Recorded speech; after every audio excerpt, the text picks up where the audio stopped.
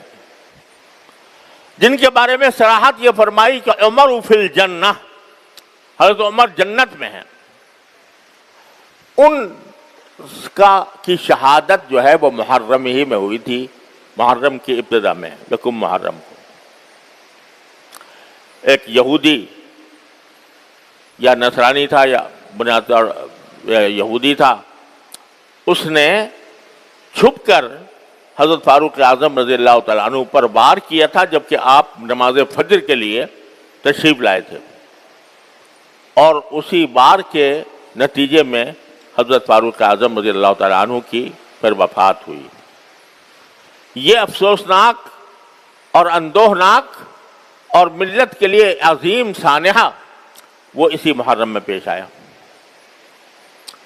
پھر دوسرا عظیم سانحہ جو خاص عاشورہ میں پیش آیا وہ حضرت سیدنا حسین رضی اللہ تعالیٰ عنہ کی شہادت، نبی کریم سرور دو عالم صلی اللہ علیہ وسلم کے نواسے، جن کو آپ نے جنت کا ریحان قرار دیا، جنت کا پھول قرار دیا، جن کے بارے میں آپ نے فرمایا کہ اہل جنت کے نوجوانوں کے سردار ہوں گے، اور جن کی ساتھ آپ نے محبت کرتے ہوئے فرمایا کہ اللہ میں ان سے محبت کرتا ہوں، جو ان سے محبت کرے اللہ آپ بھی اس سے محبت کریں،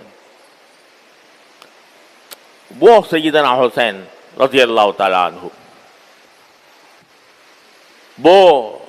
اسی عاشورہ کے دن